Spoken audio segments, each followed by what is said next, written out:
to do mood Very cool. management on the way home Yeah. because I said, Sue, Yeah. is this really the crap mood you want to be in? From this reaction this morning and stuff like that. I'm like, so I had to shift that, on my own, and say, Sue, this is of no absolute value whatsoever for you to think like this, feel like this. So get out of it. Yeah. Yeah. Very Was a powerful. choice. Was a I want choice. to, I want, it is. And it's just, that awareness, that's a big deal. It's a big Yeah. deal just to be aware.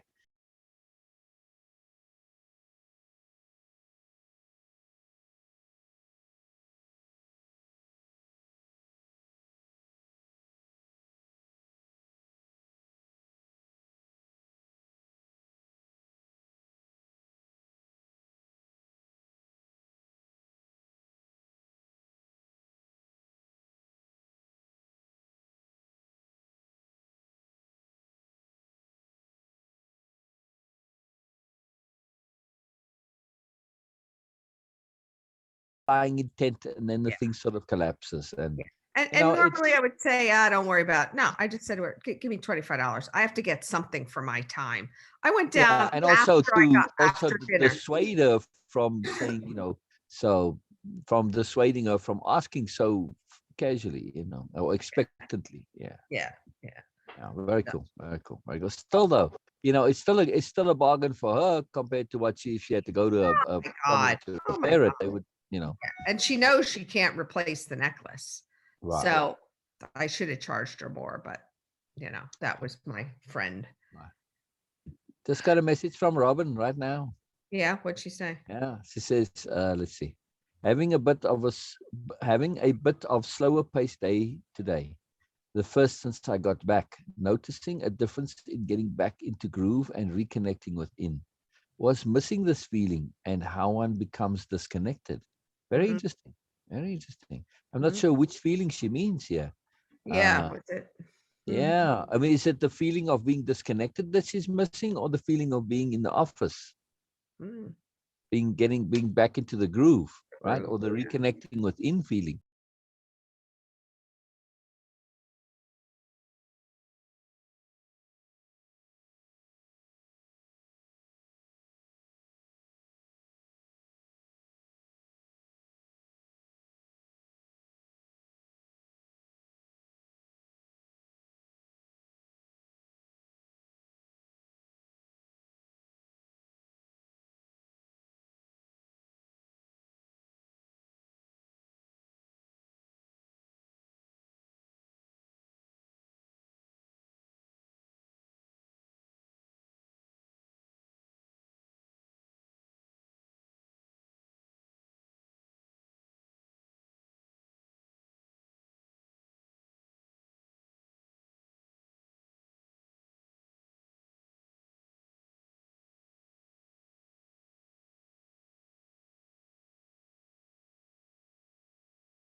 it's fascinating, this lack of ability to abstract. And it is something that it's part of the worrying logic.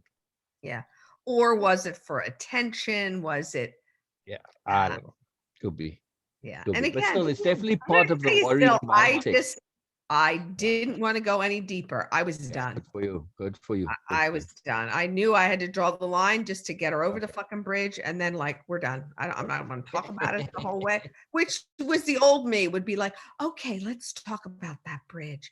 There was a, you know what, no, wasn't going there. No, she Yeah. wasn't going to get that out of me as well. You know, one of the qualities that that it's mentioned somewhere in the program, but I don't focus on it too much, not too overtly, unless it comes up specifically, because it does require appropriate context in order to really grasp it. And one of the quality that I'm referring to is appropriate ruthlessness, right? Mhm. Or just ruthlessness, right? I mean, by assumption, it's appropriate.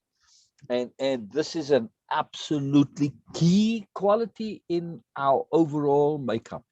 From a spirit warrior point of view, or your self-conception point of view, way of impeccability, all of the things in your dictionary of power, this one particular quality, ruthlessness, absolutely, of course, appropriate ruthlessness, a positive ruthlessness, it's absolutely essential.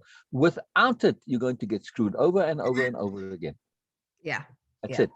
And in this case with her, you needed that absolute. You see here now, you used it, you applied it, you did it, and how necessary. Now, there are many people who have lived lives of kindness and generosity and niceness, and they start to get a bit more, and they cannot develop this quality. And it's a massive, massive limitation. They get so far and they can't go any further Yeah. because Yeah. they get squeamish, and it's like all the stuff. No, if you cannot do what's right and necessary, you forget about your connection to your conscience and your integrity, right? Then it's all bullshit. So that ability to be positively ruthless, it's about the deep, deep integrity. You've got to be able to do what's necessary. Otherwise, you cannot be appropriate when needed, and you're gonna crap out, right? Mhm. So that's why it's good quality of good mothers and good nurses. When they have to clean out your wound with the gravel, and you Right. moaning and bitching out, they just do it. That's it. It's got to be done. That's it. Sorry, it's got to be done. Too bad. Yeah, and that's why I So was with her. I said, "Come on, exactly, Deb, exactly, put on your big girl exactly, panties. We got this. exactly, This is a very critical situation. Let's go. You put your exactly, hand on the wheel, pay attention exactly, to the road, done." Yeah, exactly. I'm And good. I mean, also, even like when Bill is sick, like, oh, I said, Bill, are you dying? Are you breathing? Talk to me. Do I need to call the yeah, yeah, squad? yeah, I don't lay down. I mean, I've seen wives and friends go, oh my yeah, God, are you yeah. okay? Husbands are the absolute worst patients. Yeah, yeah. Oh, oh, oh. Yeah, it's amazing how they just default into becoming the biggest babies under the sun. Yeah. I Yeah, don't know. Maybe it's just the opportunity to balance things a little bit in their lives. Who yeah. knows? But what I meant, the ruthlessness though, was not so much getting over the bridge, but subsequently to say, look, if you want to get more, you gave a little bit, and that's it. You want more, make an appointment. Yeah. That's where the ruthlessness in this thing, because the relationship has shifted now, obviously. It's the whole deal is shifting. So, that ruthlessness in facing the awful truth of the situation, as it were, and dealing with it appropriately. Okay, sorry, your feelings might be a little bit hurt, but hey, I don't feel too bad because, seriously, you don't really have any thoughts for me or consideration for me. So toughies, you brought this on yourself. You had every opportunity, and you pissed on it essentially, right? Yeah, absolutely. And again, had it been different, I would have engaged, but Exactly, exactly, exactly. yeah, Our I'm absolutely valuing me and what I yeah, can do, and I'm kind of done with giving it so much away, you know. Uh, our so willingness to help is conditional. exactly. It used to be unconditional, but it isn't really, and we do need to have it be conditional. And I Yeah. think that's really important. Unless it's an attunement thing that's really, putting some pressure on you, then that would be different. But Mhm. other than that, no, absolutely has to be conditional. Otherwise, we just end up being complicit in abuse Exactly. itself, Exactly. and it's Exactly. not cool. Yeah. I Not cool. mean, she wanted to go to the same place, have the same, awful choice of foods again. And yes, could I have picked something? Because I always pick something that was better. Yeah, But yeah. I'm like, there's so many places to eat, Deb. I indulged her once, and then the next day she wanted to go back there again. And then she said, and then we'll split the Caribbean stew like oh, we will, huh? No, you fucking get what you want to get. Uh, Yeah. that's not what I want, you know. Look at the constant, subtle control efforts. Oh, mamma mia. Constantly. Because if you split this with her, it's an implied justification of her stuff. I mean, boy, what a refresher course on PSP you got. Absolutely. So I said, no. And Yeah, I said, Deb, yes, the food is good there, but there's so many other places. I'd like to try something else, something new. yeah. That's Cover why around we're the here. point. Come on. Oh, okay. Okay. And then she tried the New England clam chowder, which is so rich. I can only eat one little cup the first day I go. It's too much. It's too rich. And plus it has loads of calories and fats in it that I don't want. I'll use them some other place during the day. And she said, uh, I said, that's enough for her. So then she eats it for the fifth time at the fifth meal. Oh, my stomach. Oh my God, I don't feel good. Really, Deb? Yeah. Really? No, You no know? connection between cause and effect. None. Exactly. I said, you still have those papaya enzymes in your purse? Yeah, I do. Said, maybe now's a good time to take them. You know, and before you knew it, her stomach was settling. Yeah. But oh, Fascinating. you know, Fascinating. Indulgence is a ah, very, very peculiar and tricky and sneaky disease. yeah, yeah, I It's a hear you. fascinating I business. hear you. Fascinating business. Yeah, Too amazing. Too amazing. it is. It's quite Yeah, amazing. still though, we do want to learn and we do enjoy learning, but hey, I don't have to be learning all the time. Sometimes I want to just relax and chill a little bit. Exactly, and do nothing. I'm done. I want to learn in a different way, a more fun way, or whatever. Yeah, Exactly. no, Exactly. I hear Exactly. you. I hear you. Exactly. Okay, So though, slide it's a good 25. reminder though of just friendships. Yeah. It's just this, it's just a very good point on that. Oh, absolutely. Absolutely. Yeah. To I've been really down be this road. a Prune- very, very conscious I've been of it. down the road pruning friends, so don't worry. Exactly. The ruthlessness. Yeah. This is particularly where it comes in. So, I mean, in I look at it in the bigger picture, I do see the grand value here. And I think it's very cool, it's very cool. Yeah. And Cheryl's learning the value of that ruthlessness of friendship, like with Yeah, Ginny. Like, really? Is this who I yeah, really want to hang with? She's not on the same page as me. yep, We yep, can't talk about the same things. All she wants to do is drink and yeah. so she'll start making better choices as well, Oh, absolutely. yeah. I think that she's, really shifting massively. So, Yeah. I mean, because she said she didn't want to really do that. So Yeah. she's Yep. aware. She's aware. All right. I love it. Slide I love it. 25. Me Let's too. go. Let's go. We're Yes, an yes. hour. 25, that what we're on? Yep. We're in the middle of the tasks. Right. The task is, or do we have to acknowledge that we need more, need a resolution, and need a solution? The previous one was, is acknowledgement, so you know where we're at, is acknowledgement that there's a problem enough? Is that all that's involved? And the second part of that is, or do we have to acknowledge that we need more, need a resolution, and need a solution?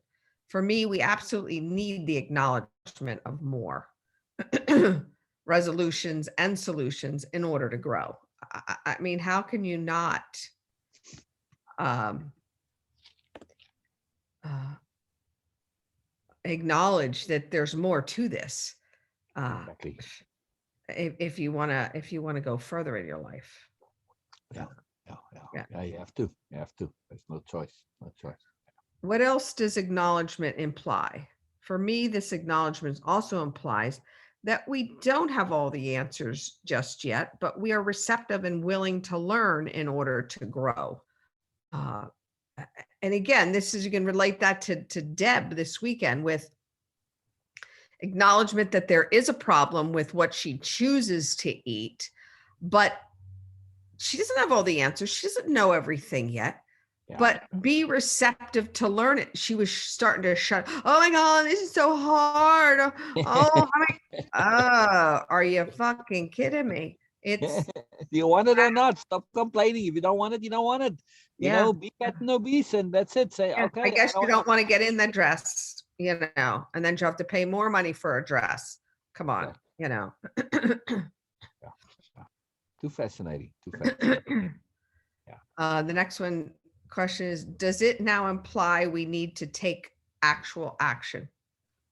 Absolutely. Again, this question is a no-brainer for Way of Impact. Yeah, without the application, it's all meaningless. So do something, quit talking about your weight, quit talking about your frustration. What are you going to do? Your finances, do something about it. Do something about it.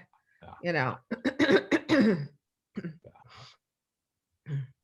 don't know why I'm not finding the tasks. I want 25, but I'm not seeing it. I'm on 26. That was the end of 25. I'm on 26 now.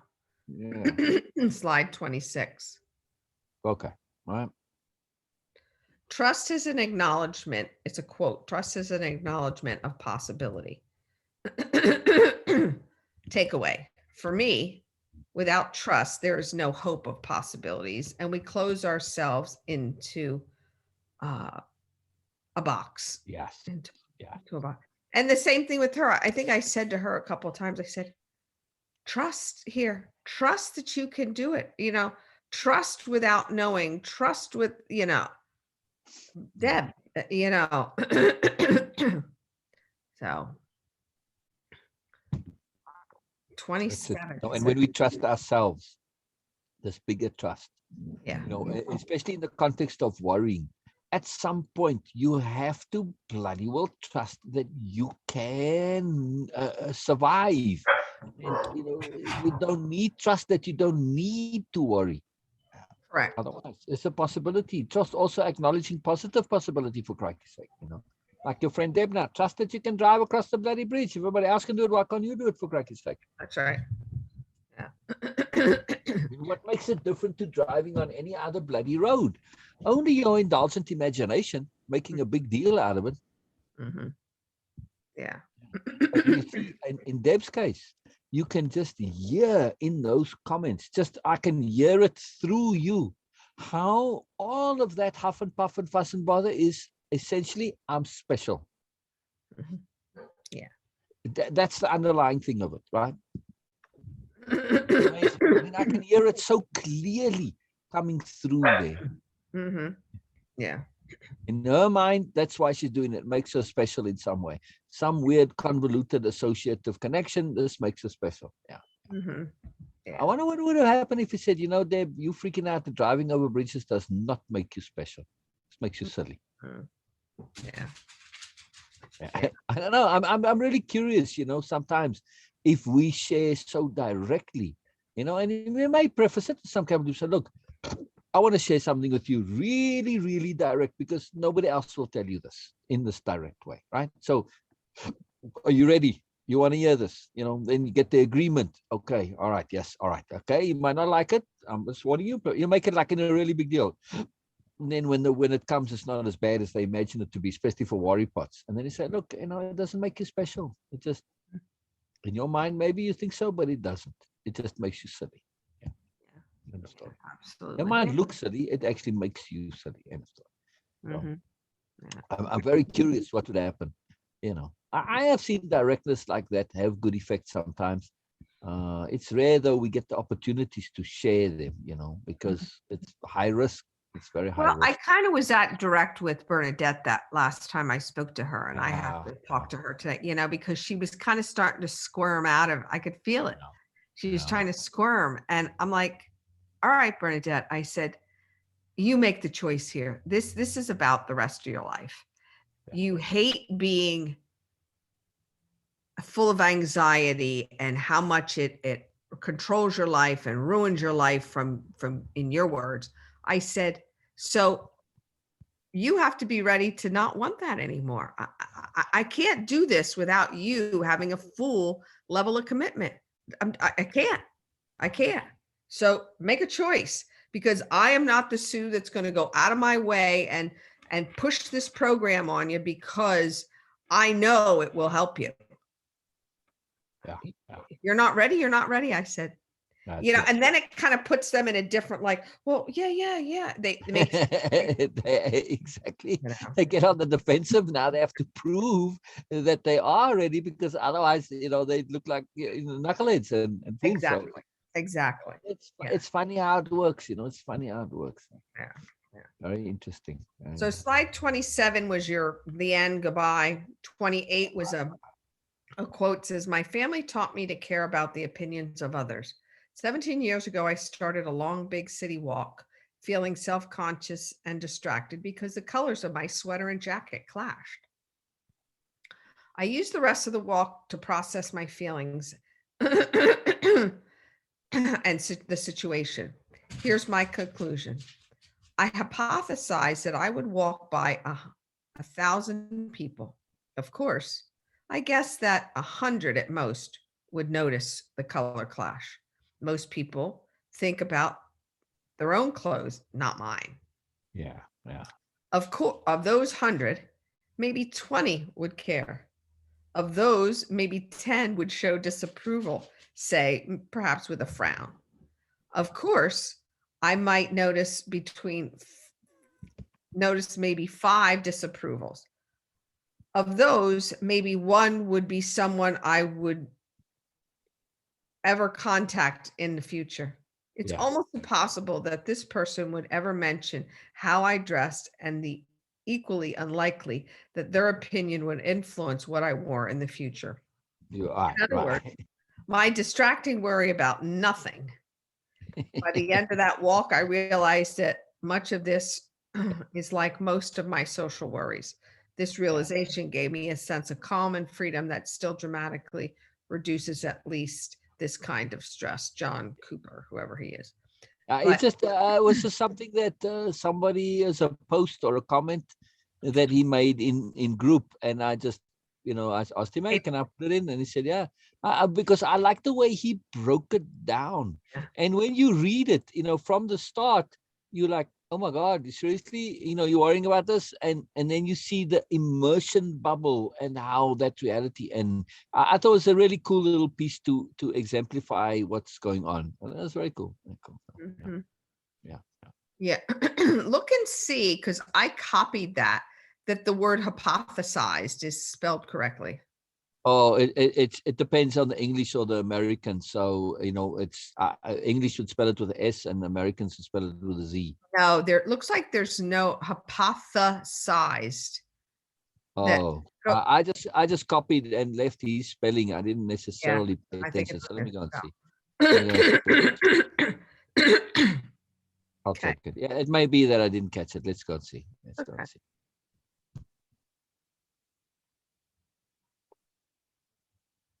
Because I know my spell checkers are always set for English, and this would be most likely, I'm assuming, is American. So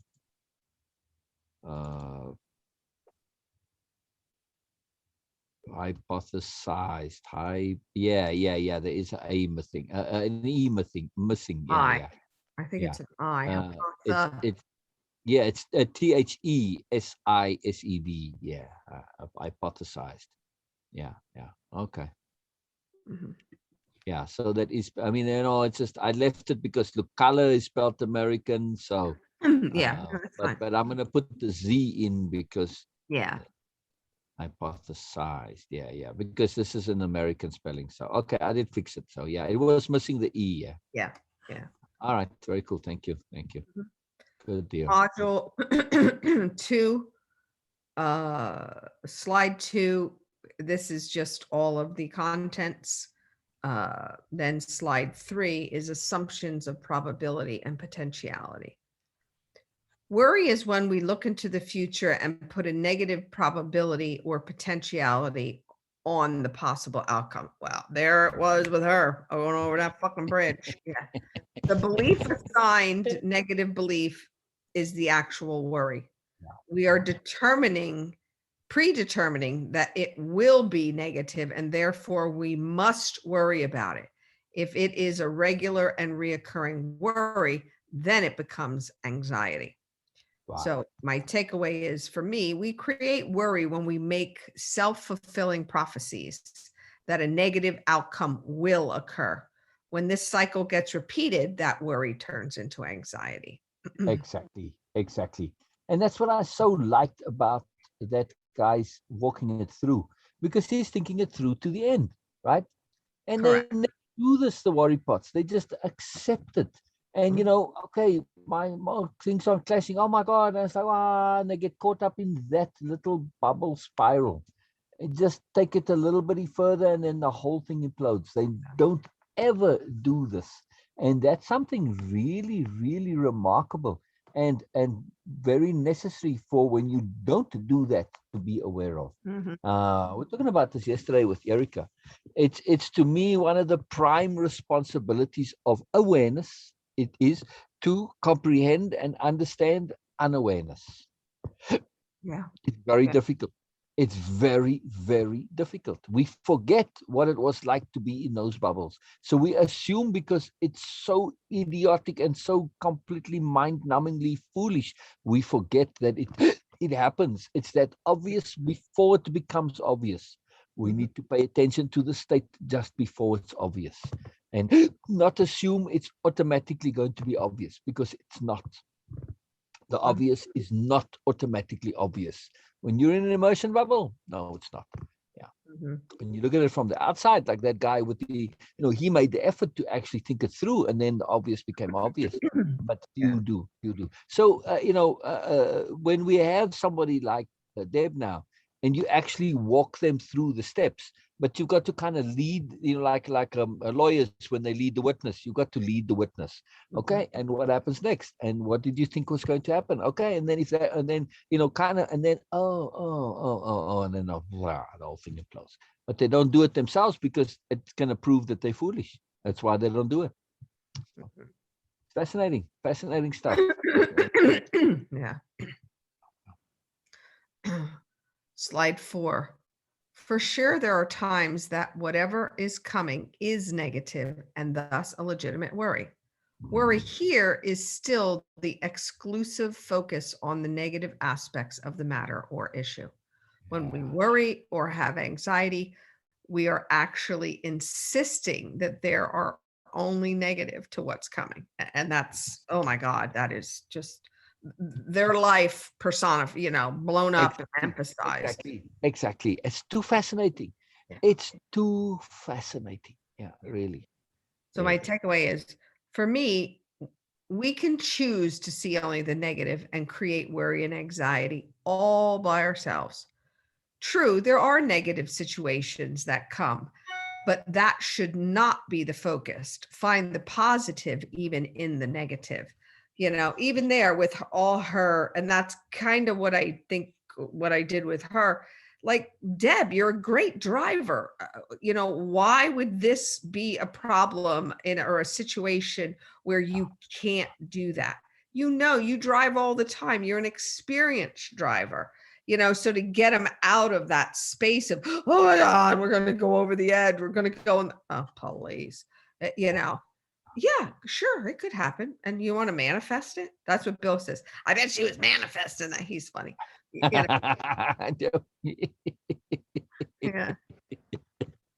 That's a good one. If yeah, they believe in this manifesting, yeah, I'm a bit cautious with that whole law of attraction thing. yeah. And Yes, there she's the is. big manifester word, the laws of attraction. Oh, Oh, he's then all you've over got to that. really, then you can leverage that. Say, hey, do you want to manifest all this nonsense that you worry about? Oh, I never thought of that. Yeah, Yeah, yeah. yeah. If I'll think you're about if you really believe in the laws of attraction, it. then it's not just about the good stuff you want. You're also manifesting this negative. I can't make it over Exactly. this fucking bridge. I'm gonna Exactly. die. So Exactly. make a choice. Exactly. Exactly. Or they cancel each other out, Yeah, yeah, and you just basically stay the same as where you're at. So, And then yeah. she said something. I'm like, really, Deb? I said, why don't you do cancel, cancel, cancel? And she goes, oh yeah, that's right. Cancel, cancel, cancel. You know, because she said something absolutely ridiculous. I said, do you want to keep that? Really? Wow, fantastic, You fantastic. know, yeah. Still though, I hear the bigger picture of the weekend, and I wish you had a more fun weekend. So maybe Yeah, you me have too. to make a plan to get away. Yeah, yeah. The only time we do is when Bill and I go together and we go to Europe and we just, we're with our friends, we have fun. There's no agendas. There's no, it's truly there to connect Well, I and to still think, talk. especially in this context now, I would just plan something fairly local that you can drive to, just some little bed and breakfast, maybe in the Poconos or something, some sweet, cute little place where you're just going to go chill and relax and do bugger all. Yeah, I don't yeah, know. I would really highly recommend it just for a counterbalance to this. yeah, yeah, yeah. But it kind of got me out of it already, just being home and did Oh, laundry, Bill says, come on, Sue, you don't need to do anything. He said, we'll, grab something and we'll bring it home. You don't have to cook. oh, I'm good. like, honey, but I want to get back in my routine. Thank you, but okay. He's just, very considerate, very, he's in a car all day, but he also didn't think I've been eating out in fucking restaurants for 5 days. I'm done. Yeah. I want my Ah, own food. I want all control of right. my Good. own Good. food. Good. Good. Yeah. Good. Good. Because I mean, you're definitely a little different, and that's why I'm picking up on it and feeling it. Mm. That yeah, yeah. You're Yeah, I not think it's just more realization of the truth. disappointment. Exactly. Yeah, disappointment, yeah, of what really is. And I kind of knew that. And see, I don't really, the guys were supposed to go, but I'm like, oh my God, Bill is going to die if he has to go from store to store to store to store for 5 days. Her husband, he Yeah. just plods along and shuffles his feet. And Oh, he was there too, the no, husband. no, no, the guys didn't go. No, because the husband didn't feel well about 2 months ago and said, why don't just you and Sue go? I don't want to go. And Deb says, Bill can come up or he can come up afterwards Yeah, but and it you wouldn't have been guys can fun have for the him. resort for the rest of the week because we gave away 4 days of it, three days of it, without staying there. And I knew Bill's like, no fucking way. He goes, oh, I'll go for it. He wasn't going to be there with her and I. So I didn't really. Yes, do I like to go to the great boutique? She knows where all this fun stuff is, but I think it was one day too many. Yeah. It's like that 3 days of fish. People smell like fish, and it's Yeah. time for them. Yeah, that always comes Yes. back. Says, And that's the thing. See, 3 days, you smell a fish. In this case, the fish is indulgence. And you picked up that smell a little bit of it. And yeah, so yeah. I'm yeah. like, this is getting old. Want to go home? How much? Because the last 2 days I didn't buy anything. We went to the big places the first 2 days, so we'll see. It's all good. All right. Very cool. Very cool. Very cool. Very cool. I just want to pay attention to it so that, there's a deeper awareness of the fullness. And Yeah, I mean, I'm sure it's there, but it's nice to bring it out in the open because then one can get rid of it a little bit because there is that, exactly. that lingering toxicity of the smell, you Hmm. know. So, and, Hmm. and I do feel it on you. Yeah. So Yeah. anyway, it's cool. Cool. Very cool. Very Slide. instructive for the program. What's Yeah. that? This okay. It was very instructive as an exemplification of the program. Ah, oh, I would have if we hadn't talked about it. I'd have been bringing her up instead of Bernadette because Exactly. it's all applies. A lot of it just applies to Okay. her. So in terms of the manifesting, I prefer the word materializing. I don't know why. I think it's Donna that focused on this. She says, "Oh, this word manifesting, it just annoys and irritates me because it's so used and abused and misused, right?" And so I always say materializing rather than manifesting. Yeah. It just well, not that it makes a difference, but still. Anyway, Mhm. in the context of materializing, I do feel this weekend is somewhat a product of your focus on the program and our immersion in it, and yeah, you get the materialization, right? Yeah. So now though, I want to say, and it's cool because it's fun and it's appropriate and connect. However, you are seeing the negative aspect of it. What we can also materialize is the exact opposite of the worry pot, Mm-hmm. to see the contrast, rather than, it's easy to recognize, or at least you've had enough experience with recognizing this now, right? So, okay, I get it. I see it. It's nice to be able to name it precisely, to know exactly and have all the examples, right? Fine. Thank you very much, universe. I got it. That was great. However, now what I do not see regularly and what is scarce is the very opposite, right? Not somebody who is irresponsible and, like couldn't be bothered and they're just oblivious to anything to worry about. That's not the opposite. Somebody who's basically got their shit together and who doesn't worry and understands there are stuff to be, and they are appropriately cautious, they are appropriately sensible, they are appropriately sober, but they are also explorers, and they have courage, and they carefree, and they enjoy life, and they uninhibited, etc., etc., right? So it's very important that I feel we do make a focus on wanting the converse, so that we can use that converse as an example for those, from a therapeutic point of view, to say, hey, you know what, I know this person and they do the, and it works for them. Okay, you can be, it is possible, and so on and so forth, right? So we want the positive example also, not just the negative. Yeah, the appropriate positive example. I want to just really emphasize this, because when we do these programs, which do focus a lot on, like particularly this one, most of the other programs, we're very focused on the replacement. This one, we are making an effort to pay attention to what it's about, acknowledging it. So there's a bit more focus on the negative, that we don't inadvertently materialize it. Yes? Mm-hmm. Mm-hmm. Very important. Very, very important. Very important. Slide 6, conditioned behavior and response. Even if we aren't predisposed to anxiety and worry, if and when we did, the society reinforced it for us.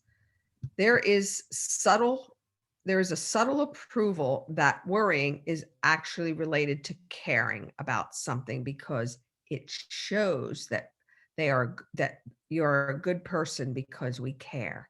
It is a very subtle belief system at play.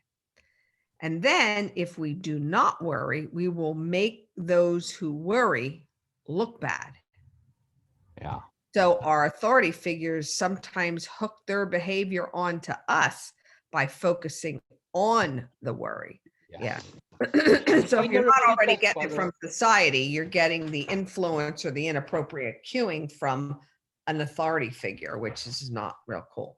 Yeah. I'm enjoying your repeat backs, by the way. Thanks. I mean, I do notice the shift, and there's a creativity to how you are doing them. So I just wanted to emphasize that. Very cool. It's very, very different. Instead of changing, like I did change some words, like Robin Chase changes it to I when she does the repeat back. Yeah. No, for some reason, this one, everything shifted. I love it. I love it. See, that's when we learn and we grow and we update and we shift, So I love it. I just love it. Absolutely magically cool. Magically cool. Yeah. So my takeaway is, for me, even those who are not full of worry and anxiety all the time, society can also reinforce the worry if we have a moment of worrying that is not normal for us. There is a crazy belief that if we worry, that we are good and caring, subtly, but nonetheless, it's a player. On the contrary, if we don't worry, it makes others who do look bad. Authority figures have a way of pushing their behavior by focusing on conditioning us to do the same as them. Yeah. And it's sort of unfortunate that most of those in authority are the ones that don't deserve to be there. And then they push all justifications for their terrible behavior, because that's just their nature, they're BMNs essentially. So they keep pushing this to justify themselves, because now they're in this. It's a mess. It's a mess. It's just opposite logic. It's amazing. It's too funny. It's useful to notice, it's really useful. Yeah. Slide 7. Caring is our default because of societal pressures that reinforce this behavior. We are then led to believe that caring has been exhibited when we are full of anxiety and worried. Of course, this is not true. There are many ways to show caring.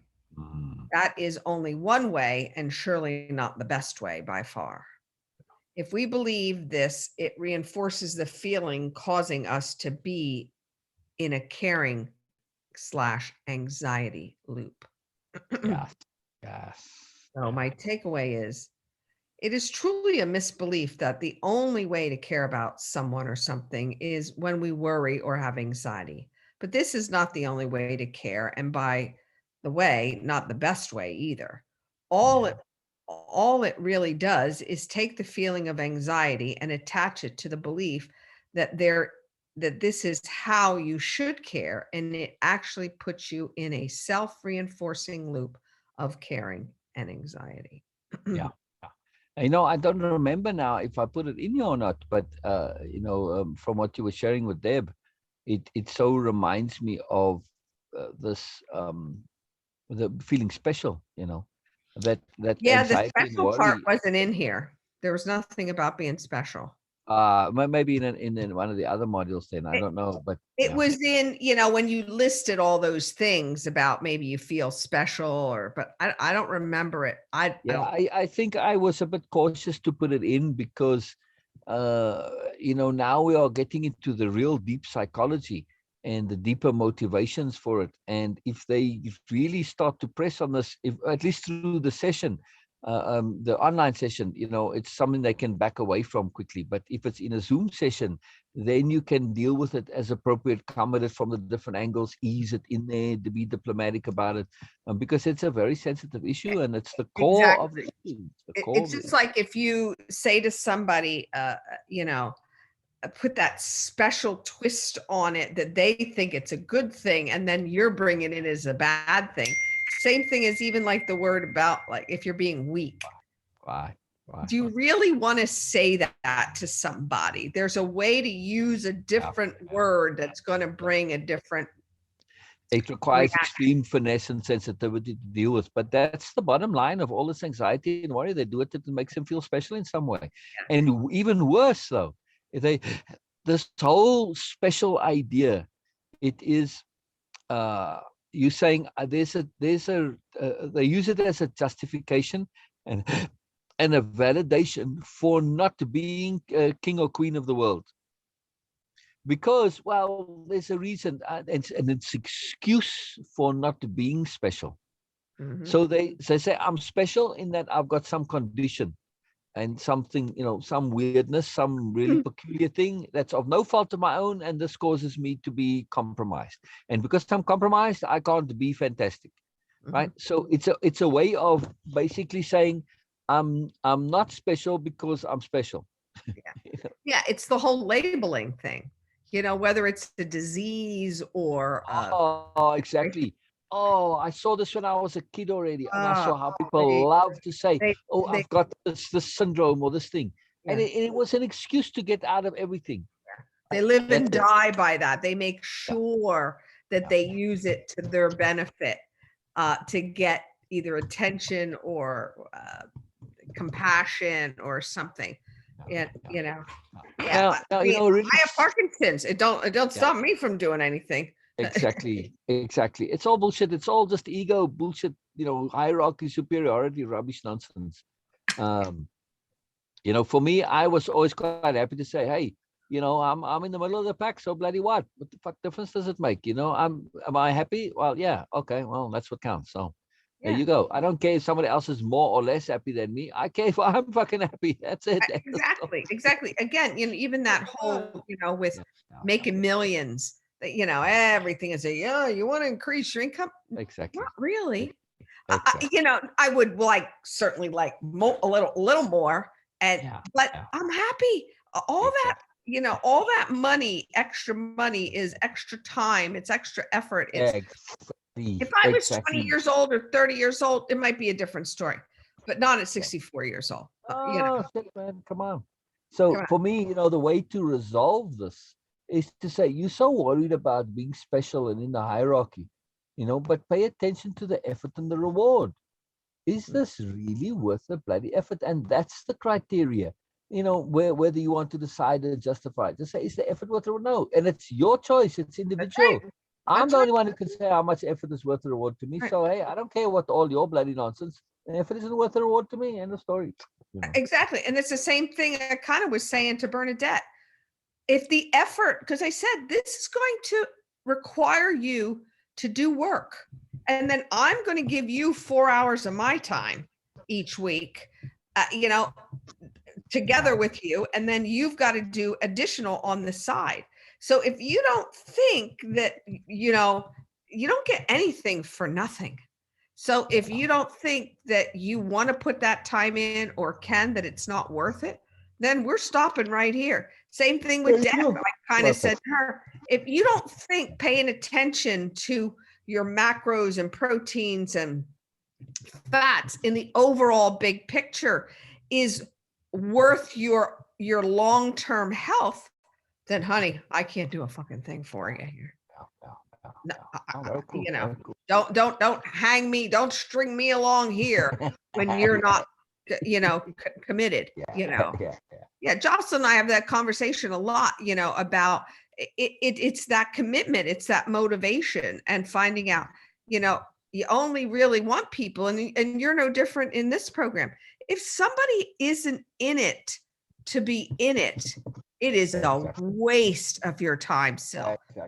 My time, Venus And I time. do, I'm weeding them out, you know. So as you can see, you know, they don't. I made extra effort to accommodate Josla, but hey, he wanted to coast through and not give it maximum effort. I pressed him a little bit. I rearranged the schedule to accommodate his excuses. Okay, you know, that's it. If you're not into it, I'll let it go. So, you know, since I said that, I haven't heard a peep from him. All right, that's it. You know, that's your deal. Same thing with Ryan. I don't push it. He said he's going to come this week finally. All right, okay. I said, good, wonderful, great. You know, at least Chanel's coming, so you know it gets there. So okay, but for the rest, I just leave it now. Just let it go. You know, if you're not into it, that's it. You know, I don't need to. You know, initially, I was a bit more lenient, or a lot more lenient, and I kept into things because I wanted the research. I wanted the opportunity to practice and experiment, tweak and shift and test. Because too, you know, I know the value of what I have, but still, you need to have that external confirmation, because somebody says, well, why is your program good? So, well, I believe it's good. Well, that's not enough. You know, I need to be able to deliver and show the results. So the first initial people are always more difficult, because you have to do it without that, you know. So once you have that for somebody else, you can say, well, look, yeah, don't believe me, go, you know, ask the participants. So, you know, that's why I was a bit more lenient. And it's more about screening people, pre-screening them to say, is this, you know, yeah, we all love to close a deal, but if they're not going to be into it, or somebody told them, oh, you have to do this, and they're like, well, I don't know, I guess I'll try. Yeah, I'm exactly. telling That's you. why I made such an effort with Cheryl. Yeah. Because Cheryl really wanted She to wants do it. She wants it. You know, I mean, her life depended on it. Yeah. And she knew, and she came into it. I need to do this. My life depends on it. That she really is in it with that mindset. And I love that. And I love that. And, you know, same thing with Robin. It's not quite as severe, but not expressed maybe as overtly. But look how she said today, I'm here for life, kind of a thing. Okay, you know, I'm assuming it's an exaggeration. At least I hope so. But I don't. It doesn't matter to me, because you know, learning is a lifelong activity. And for me, I'm quite happy to do it, because we're always learning and growing. You know, it's not like this is like some, you know, therapy sessions where you're in it for life, but that's really just an indulgent fest. And, you know, it's not you going backwards and you're just spinning your wheels. No, this is a different deal. So it doesn't matter to me, but, you know, she's serious about it. And that's what. Yeah. No, you and I we're very similar. And that's, I mean, we're deeply committed to what we do, but the longer this goes, the more I also see that it's not just grabbing anybody into the program. Not that I wanted to just grab anybody, because we know it can help a lot of people. But if I'm a different soul, you know, whether it's in this program or in Just Lau's program, you know, he'll even think, goes, Jesus, so I've never had somebody that's that motivated, self-motivated to do and to learn and to explore anything. He said, I'm giving you routines that 20 and 30-year-olds Yeah. can't complete. This is an important point to be aware of, and we'll get into it when we do the nobility sections. To realize and be aware of just exactly how precisely and how much different we are. Mhm, It's very important. mhm. We tend to, our changes, they come incrementally, so we don't always see it. Yes, I'm constantly making an effort to point out to the participants the difference between before and after. But, it's also important to recognize not just relative to yourself, but relative to others. Yes. Because we can forget that, we start relating to them, or we continue to relate like we did before, and we forget the vast gulf that's there. And Oh, sometimes oh, oh. absolutely essential to be aware of. That's Okay. probably been my biggest eye opener here, from all many different points of my life. You it's the relativity, the not comparativeness, it's that, what were your words just before? It's the Oh, the assumption thing? yeah, the assumption, but recognizing people's differences in Oh, motivations yes. and Yes. things like that. Yes. They're not everybody's like us. Yeah. Yeah. The gulf of difference. That's Yeah, it. yeah. Yeah. Yeah. It's not a better or worse. It's just different. It's just different. It's just different. Exactly. Because how can I say it's better or worse? I cannot. Why? Because I put a lot of effort into what I did. Now, for me, it's worth the reward. It's not for you. You might feel it's worth your reward to make money, or your effort needs to go into getting an Olympic medal or whatever. For me, I think, really, you want to make all that efforts to get a medal? I think it's preposterous. You think it's preposterous what I do. There is no better or worse. It's your personal individual choice. Nobody can say it's better or worse. So there's no way I can feel better or superior. But I also have to acknowledge that there is a massive gulf. If I'm an Olympic athlete and, I do my exercise routine, my workout or whatever, well, I know it's massively different to that of an ordinary person who's doing fitness. I mean, it's not in the same league. So it's not better or worse, just different. It's It's just just what it important is. to be aware of, right? Because otherwise we can easily disconnect or come across as out of the loop, or at worst can be perceived as being arrogant or Yeah, separatist or elitist or some other stupid nonsense. because we can't relate, because it's Exactly. So people tend to label people who don't relate to them. Either they put them completely in the unaware kind of nonsense category. But if you are not relating, but you obviously, have some discernment and sophistication, well, then they put you into a box of, some elitist or something like that. So we have to be appropriate with our interactivity, in other words. So capital D diplomacy goes in our interactions with those who are different to us. The capital D diplomacy goes to speaking the common language, essentially, relating on a level that maintains you who you are. You don't completely let go of that, but you build those bridges constantly, yeah, right? And you yeah. have that connectivity. So hey, I am connecting to you, but they know you different at the same time. It's a very particular skill. But anyway, we'll get into it when we do BLA and stuff. So very Cool. cool stuff. Very cool stuff. Cool. Like it. And I'm enjoying the fact that in this program, you are seeing that even though, yes, worry and anxiety, it's a part of all of our lives, but you're not a worry part. No, No, no, no. no. And I was thinking about that the other day. I might think about things, but I don't worry. That's the difference. Exactly. And I'm thinking, well, no, maybe I do worry. Like, what am I going to do? And how am I going to make this program work? No, I'm just thinking about it. You're figuring I'm it out. working, I'm Exactly. figuring it out. That's a big difference Exactly. than, because at first I'm like, is this work? Because I'm constantly thinking, how's this going to work? How am I going to do this? But that's not worry. It was about 2 weeks ago. I'm like, Sue, that's not fucking worry. Exactly. You're thinking about it and working through it. That's all good. This isn't worry. Exactly. Worry people can't get Exactly. out of their No. own way. Exactly. I mean, we constantly want to be questioning the boundaries, Mhm. because that's how we expand them, and that's how we find the holes in them. And they are fluid and flexible, so you need to be constantly pinging the boundaries, as it were, not just questioning them but pinging them. And that's fantastic ability. Both we want those. So to want to see if they're still there, they're still intact. It's Yeah, important. yeah, yeah. So slide 8 is a task. How often do the things you worry about or are anxious about actually happen the way you worried they might? Yes. For me, worrying or being anxious about how someone will react when I have something tough to talk about usually never turns out that way, the way Yeah, I anticipated it. exactly. The other person usually surprises me with their calm and accepting response. And then I realize I was all worried for nothing. It was just such a waste of energy. Mm. Again, to me, it's and again, I guess it is worry. It's that confrontation, that fear of confrontation, uh, or if I have something big to say, but I really think I'm getting like, this is what it is. Let's just have a conversation here.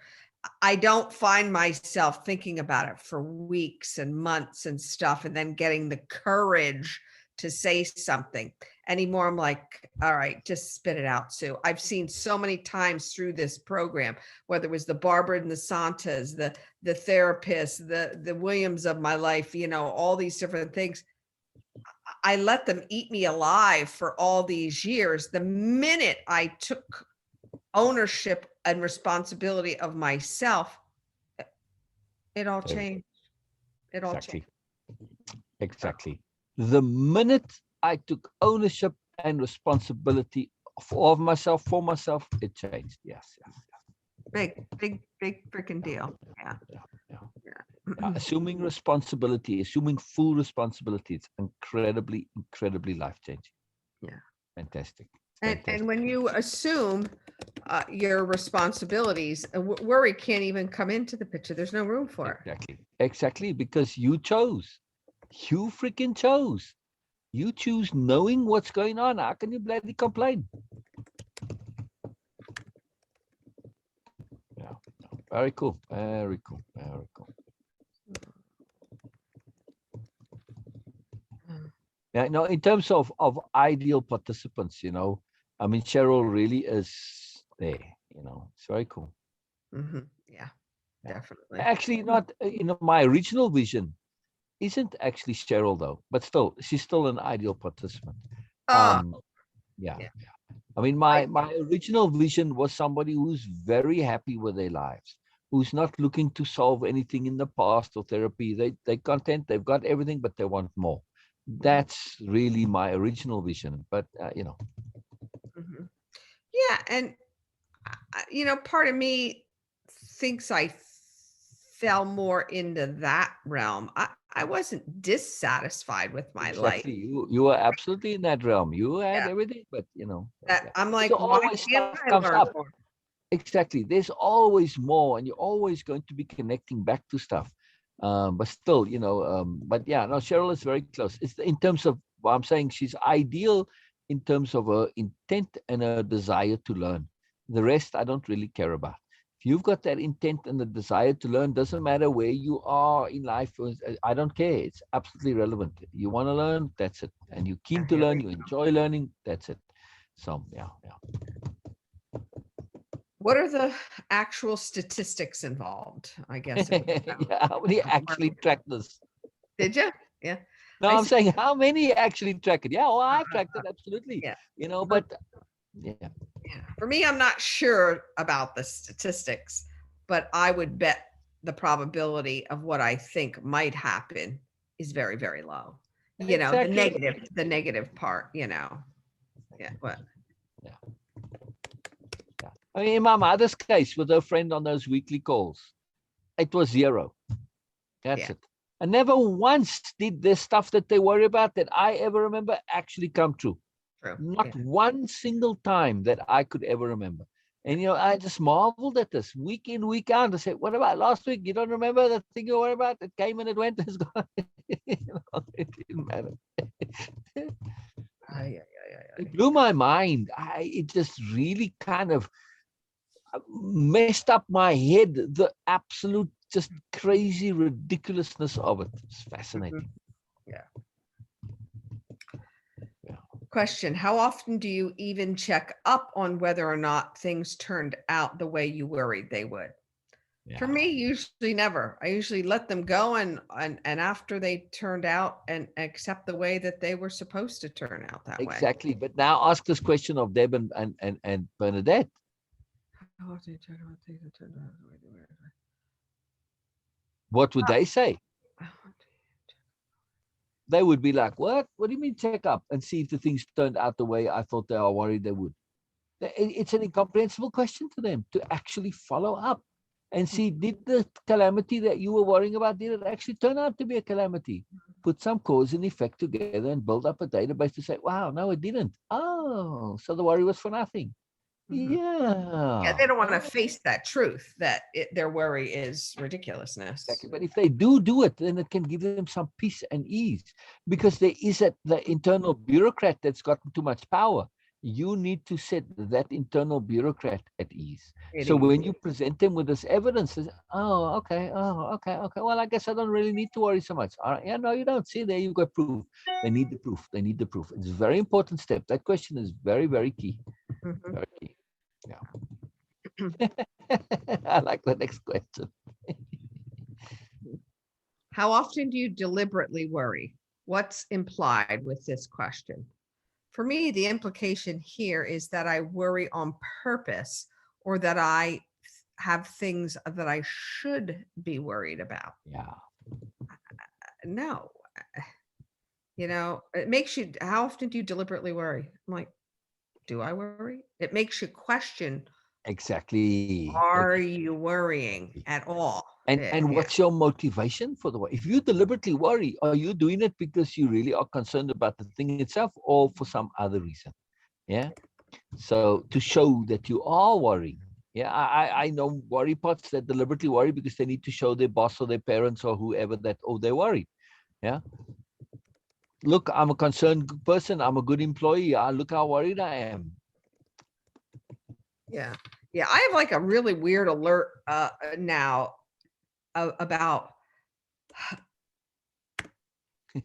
the part where people think that worry is such a good thing. Like Deb was, her worried her Exactly. son doesn't I'm her so imagine caring. this, her son didn't even know that it's Mother's Day coming up. And she's all Wow. cranked up about that and worried about that. Like, you got a free day, Deb. If he doesn't remember, what are you going to do? Force it on him? Oh, I don't want to control him. I don't want to. So she subtly said to him on the phone, because there was a maintenance thing that came up on her car. So she called her son and he said, oh, don't worry about it, Mom. It means this, this, and this. He's a area manager for Firestone.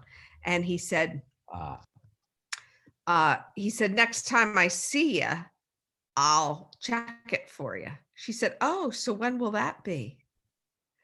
And he goes, I don't know. Well, she got off the phone. She goes, he doesn't even know that it's Mother's Day this weekend. And I'm like, what part? There's a little piece of confusion. What part should you just not say, are we getting together this weekend? If it means that much to you, bring it the fuck up.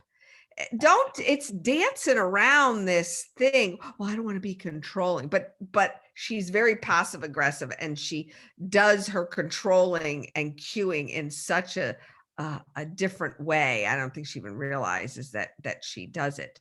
Uh, it was, so I guess my question isn't it just easier to say, hey, it's Mother's Day, are we going to do something? There's no Exactly. obligation here. Be direct. Just Exactly. asking, just be direct and ask. Otherwise, she's sitting on pins and needles for the whole weekend. And then Saturday night, he's going to go, oh my God, to himself, it's Mother's Day. I better call my mom and do, and then she's going to jump through hoops to change her day. Yeah. Ask her, It's really be funny direct. though. Right. Oh, sorry. Keep going. No, I'm saying, is that wrong to just be direct? Oh, she doesn't want to force him. Exactly. But just like indulgence is a disease, so is fear of honesty.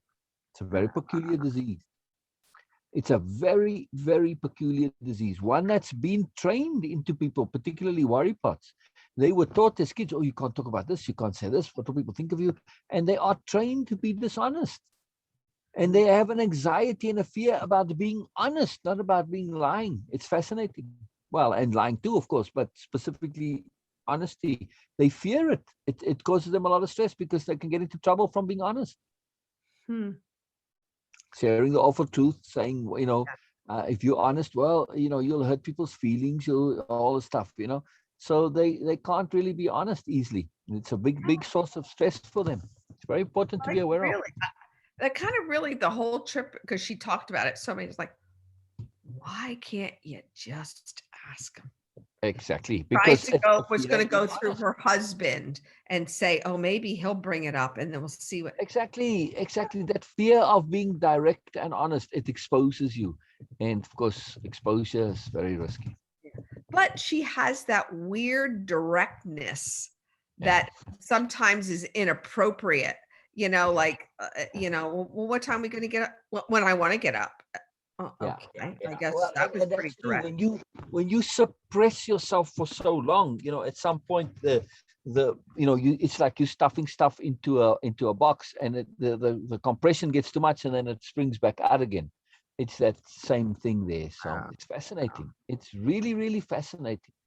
You can't keep suppressing yourself. It has to rebound and explode sometimes. So then you get that inappropriate directness.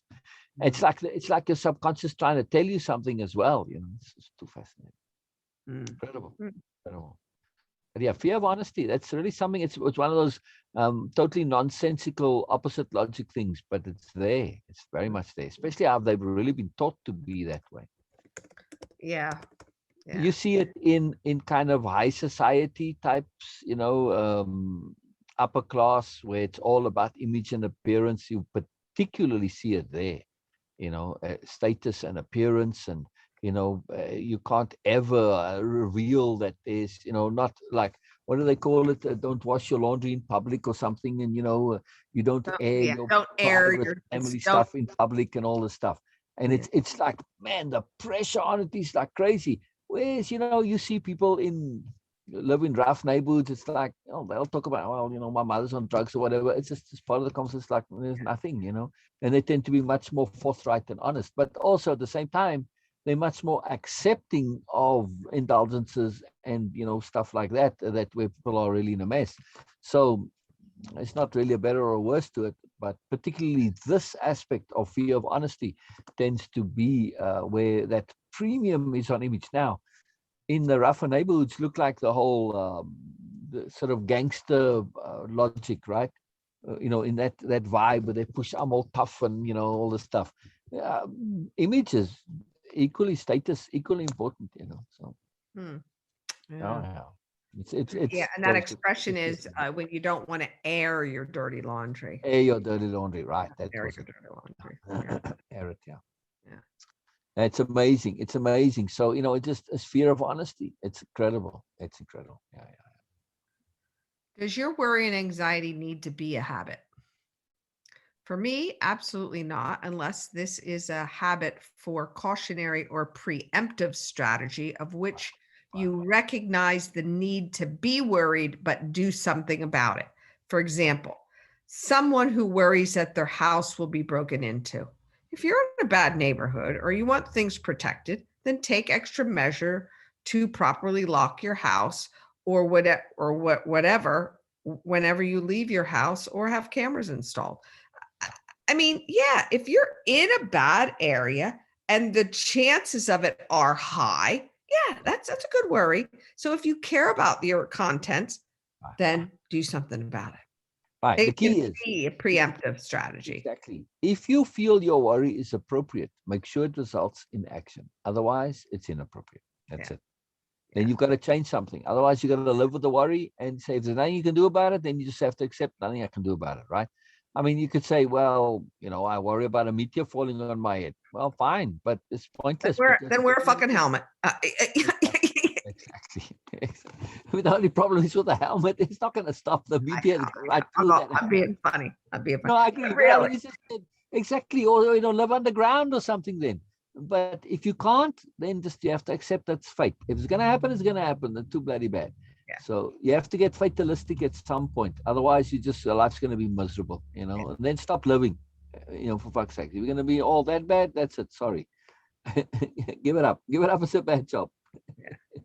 Yeah. I mean, it's your choice is be miserable or stop worrying. That's it. So, this question, though, it is asked specifically with the intent to say, who and how do you say yes to this? It's impossible, right? So it is a very obvious question. Somebody said, but of course not. Exactly. And yet it is a habit for you. Does it need to be a habit? No, it doesn't. Oh, okay. So why is it a habit again? You see what I mean? Nobody can say, yes, it does need to be a habit. How do you say that? But so I like to bring the obvious into the obvious like this. In this cases, it's quite powerful as a leverage point on psychology, no? The implications here. They don't think of. So it's an implicative leverage question. It's very cool. I like it. Very cool.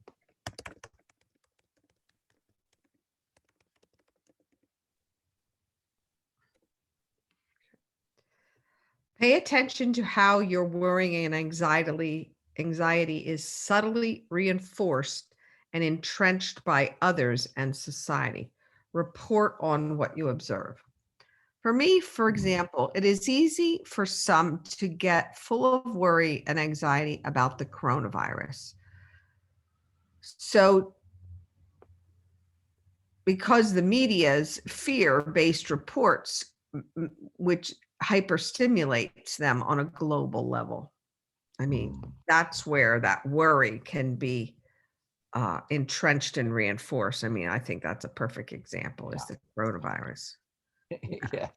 I love the coronavirus. I just, in terms of a magical gift from the universe and Trump, both of them together, to force and leverage application of wave impeccability or the necessity for something like wave impeccability, I think it's too fantastic. It's like, what a gift. Yeah. What a gift. It's too brilliant. Let me just check my reference.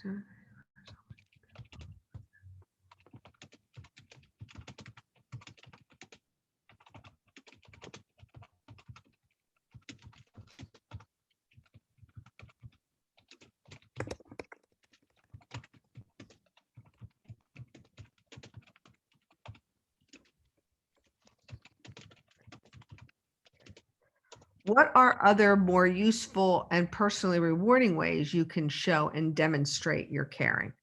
For me, get involved and actually do something to avoid the worry or anxiety instead of thinking about it and running in a loop or reinforcing it with others. Help or assist others, check up on others, be proactive. I'm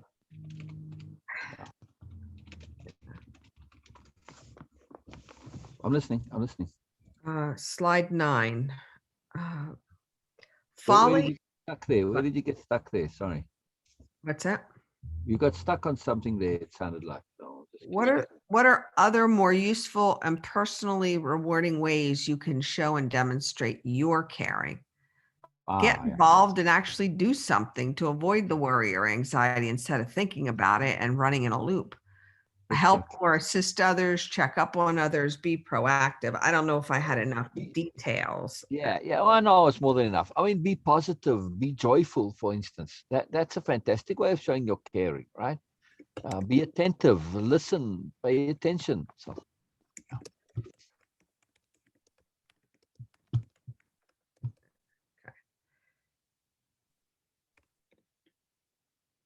Oh, they're sure. yeah. So it's gonna do the feeling and believing course. Keep going. We'll chat in a minute, sure. Keep going. I want to get to the next section. Yeah. Folly is. Honey, you okay? Can I call you in 5 minutes? I'll be off of Zoom. Oh, okay. I'll call you back. All right. Love you. Bye-bye. Sorry. Okay. Sorry. So slide 9 is a quote. Folly is sadly often a result of inappropriate application of goodness. Of course, the takeaway, your foolishness can lead to inappropriate applications of your goodness when you're not in your own awareness. Yeah. So Do you think foolishness is a concatenation or concentration of full of shitness?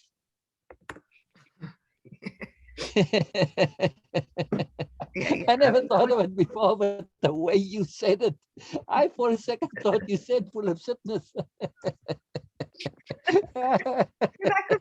that could work too, full of shitness. That's what I'm saying. Maybe in some past they said, and then it just got compressed, shortened, and okay, there you go. I like that a lot. Very cool. Very cool. Slide 10, misapplication of goodness. A typical belief that if we don't worry about dangerous and troublesome things, then we are bad or uncaring. This is so not true, but this is how the mind of a worried or anxious person thinks. They try to be good by worrying, but the good news is there are other ways to be good. Understanding the motivation behind the worry is to be good is most helpful, but unfortunately, it is very inappropriate. So my takeaway is the bottom line is that without the awareness that we are motivated to worry, to let people know that we care, we are actually displaying an inappropriate application of our goodness because there's no benefit there whatsoever. No benefit. Exactly. And this misunderstanding, I mean, this is a very key slide here. This misconnection, misassociation that if we don't worry and are anxious, then we are bad and uncaring. It's dreadful. It's a dreadful thing. And this is specifically taught, unfortunately. So this needs particular deliberate attention to say, no, this does not mean it. Just because I'm not anxious and worrying doesn't mean that I don't care. No, I care, but I'm not going to worry about it either. So, yeah. Right. And we have to sometimes provide positive examples to show, look, I care by being enthusiastic for you. I care about looking for positive replacements. That's how I care. I care about sharing my energy in a positive manner. And that's how I care, right? So very big deal. Very big deal. Very cool stuff. Very cool stuff. Slide 11. When we grow up, we are told many things to not do or things to prohibit ourselves from doing as a sign of goodness. It is no wonder we have a negative connection to being good. Anxiety and worry falls into this category. We must understand that these are only misguided attempts at doing or being good and to show us that anxiety and worry are just imposters for caring. Exactly. I mean, you're always told, don't do this, don't do this. And if you don't do stuff, then that makes you good, right? So, anxiety and worry, it's a negative way of being. And that's a don't, in other words, and that makes you good. So there you go. Yeah. So yeah, my takeaway is similar. Many have lived in a world of don't do this and don't do that as a sign or a show of goodness. So no wonder there is confusion when caring is backed by all these negative associations. We must see that anxiety and worry really are just masquerading out there as imposters of caring. And I think specifically in the case of anxiety and worry, it's them saying this shouldn't happen, don't do this. They're the ones that are saying the don't. So they are actually not being good in the not doing part, but in the saying of don't do it. Yeah. Mm-hmm. They are emulating the parent rather than emulating the child. Yeah. You can't really be a don't doer. How do you don't do? It's kind of hard. But you can be somebody who says don't do. And that makes you good. So anxiety and worry is really saying, this mustn't happen, this shouldn't happen, this is bad. So they are the ones who are saying that. Yeah, very interesting. Subtle, but interesting. All right, we're going to stop there. We'll start at slide 12 next time. Hi, Sher. Where'd she go? Hello, sir. Yes, hello, sir. Hello.